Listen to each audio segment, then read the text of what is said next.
Lesson 1. B. Eid is the main religious festival of the Muslims in Bangladesh. Eid means happiness. Everyone wants to share this happiness with near and dear ones. So most of the people, who are living outside their homes for different reasons, have a strong desire to get back home during the Eid vacation. As a result, there is a mad rush to board buses, trains, or launches for going home. This often causes transport accidents that take away many lives. However, these cannot stop people from going home to meet their family, in-laws, or friends. What makes people rush for their homes in spite of serious hazards? This is nothing but people's desire to return to the roots. Do human beings have roots like the trees? The answer is yes, but unlike the roots of the trees, they are invisible, they lie in our minds.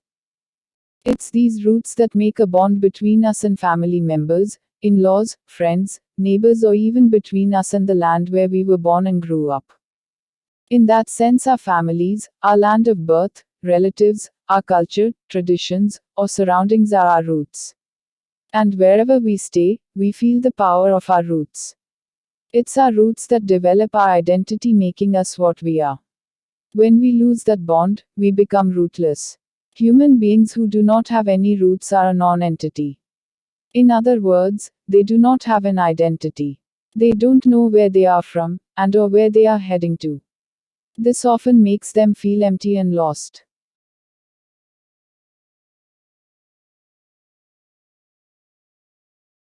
Lesson 2. D. Manul Islam is a qualified farmer in Nagaon. Mr. Islam was very brilliant as a student. He took his higher education from Bangladesh Agricultural University in Mymensingh. He then came back home and started advanced farming. He has two other brothers who are graduates in different disciplines. The specialty of the Islam family is that they all are living in their village and all are renowned in their own fields. Mr. Islam's younger brother, who is a Rajshahi University graduate, is a science teacher in a local school. His youngest brother is a social science graduate who likes to start a local NGO to work for this area. When asked, what makes you decide?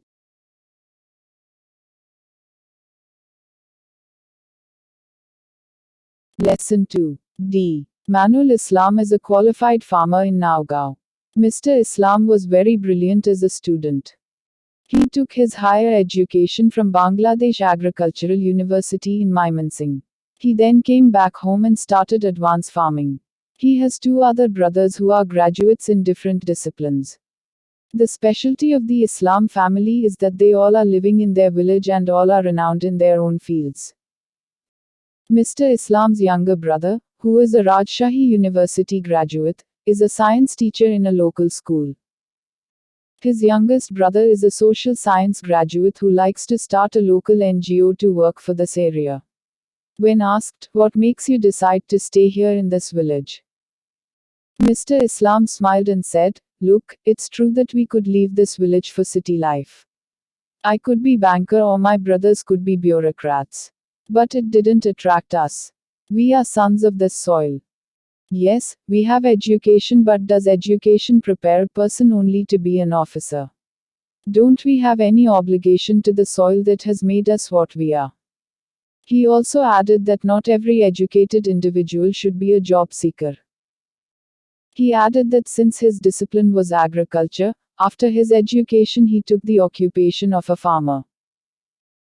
In response to a question whether they had any frustration living in a village, he confirmed that they were indeed very pleased with their life.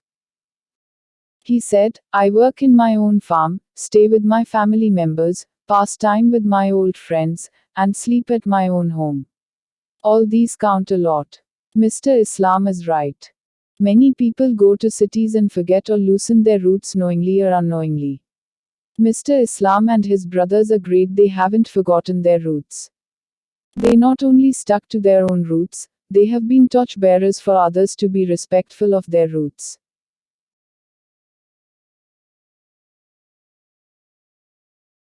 Lesson 3. A. Michael Madhusudan Dutt, popularly known as Madhusudan, was a celebrated 19th century Bengali poet and dramatist. He was born in Sagordari on the bank of the Kopotksho River, a village in Keshapur Upazila under Jashore district. From an early age, Dutt aspired to be an Englishman in form and manner.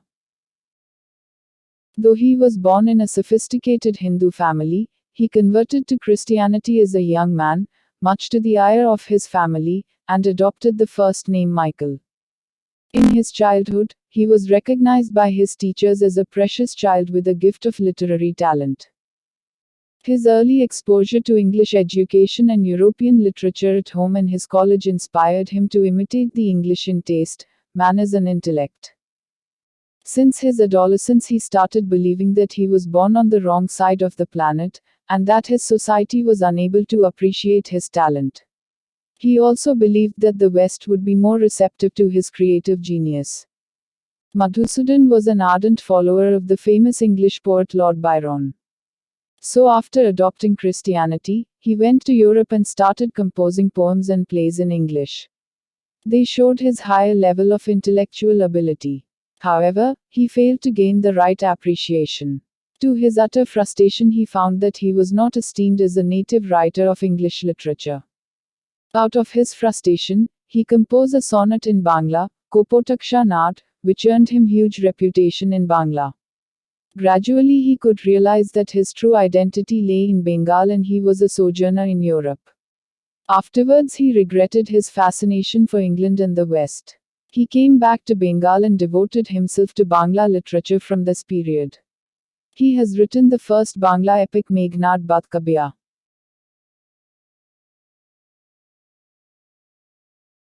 Lesson 4. A. TV anchor, viewer, to our program, Looking Back to Roots. 3 guests with us: Mr. Mojnu Mia, a Todayvi slum dweller, Mr. Fazlur Rahman, an immigrant to UK, and a social scientist Neelima Chaudhary.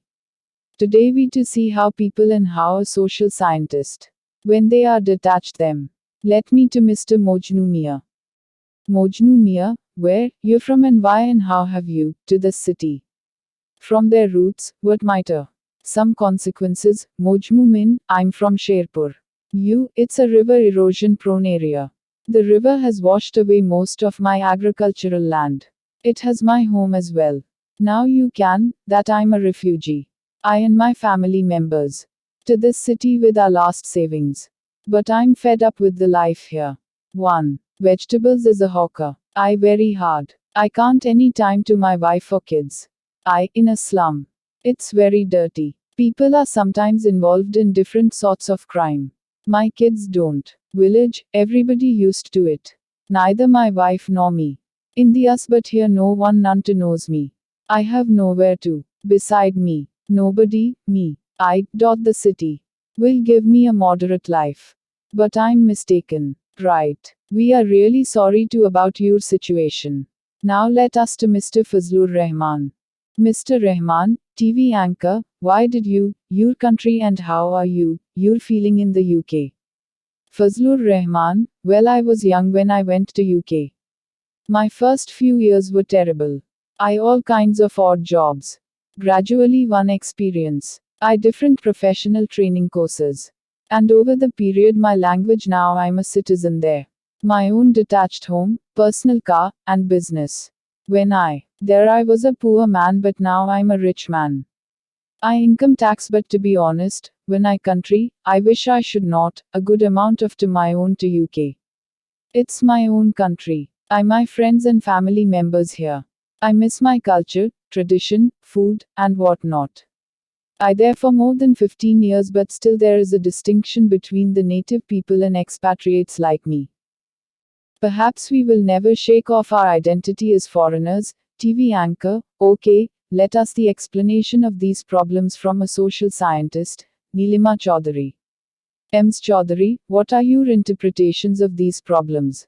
Neelima Chaudhary, you see, this problem is often diaspora.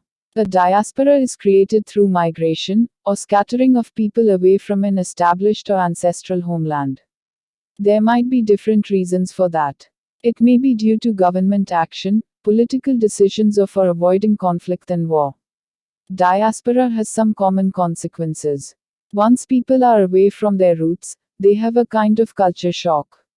They take time to the new culture. Sometimes they never integrate. This, them a feeling of homesickness. In spite of their strong fascination for homeland or hometown diaspora people, to get back to their roots because of economic and social realities. As a result, they have a kind of mental conflict and identity crisis which make their life restless. Sometimes a lack of social acceptance coupled with economic hardship, inadequate education, and loose family ties people involved in crimes. You may ask, does it? That people won't to other cities, countries. People will, as it is 21 inches century when the world is a big global village. But we, to be aware of the problems created by migration. It's a reality that people with better ties with their roots suffer less from this problem. So instead of being allured by the better life we can, to be happy with what we have and gradually try to develop our condition. Without forgetting our roots.